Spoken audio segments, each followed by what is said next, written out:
बिस्मिल्लाहिर्रहमानिर्रहीम। Toyota जीलाई converted जीलाई Corolla 2015 model पर फ़रोख्त है। बहुत ही साफ़ सुथरी गाड़ी आज हमारे पास आई है और जिन्होंने भी ख़रीदना है ये वीडियो पूरी तरह देख लीजिए। 1-2 मिनट की वीडियो होती है, इतनी ज़्यादा मैं टाइम आपका वेस्ट नहीं करूँगा, बल्कि 2 मिनट के अंदर ही आप लोगों को सारी डिटेल देने वाला हूँ। दोस्तों ये 2015 में लाहौर में रजिस्टर की गई हैं और तमाम तर डॉक्यूमेंट इस गाड़ी के साथ मौजूद हैं। कोई भी डॉक्यूमेंट इनकम्प्लीट मिसिंग या कोई भी इशू ही नहीं है दोस्तों। एक इसका जो माइलेज है वो 1,16,000 किलोमीटर है दोस्तों। और इसमें आप लोगों को दोस्तों 3 पीसेस के अंदर टचिंग मिलती है, बाकी पूरी गाड़ी जेन्युइन है। जेन्युइन नंबर प्लेट्स गाड़ी के फ्रंट बैक पे मौजूद हैं। इसके अलावा एसी हीटर ऑन है और गाड़ी में आप लोगों को दोस्तों हैवी साउंड सिस्टम मिलता है। साउंड सिस्टम का बहुत ज़बरदस्त तरीके से इसके अंदर एहतमाम किया गया है दोस्तों।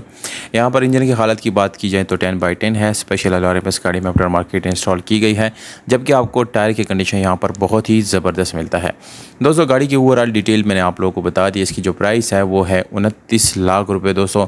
29 लाख रुपए में आप इसको बाय कर सकते हैं, जो कि मेरे ख्याल से काफ़ी मुनासिब प्राइस है दोस्तों। ये गाड़ी इस वक्त इस्लामाबाद और रावलपिंडी में आप देख सकते हैं। ये दोनों लोकेशन इसके हैं दोस्तों। और रब्ता नंबर आप लोगों को मैं व्हाट्सअप देता हूँ, वो डिस्क्रिप्शन में लिखता हूँ। अगर आप लोगों को गाड़ी ख़रीदनी है तो आप बिल्कुल हमसे रब्ता करें। इंशाल्लाह एक बेहतरीन डील आपको मुंतज़र है।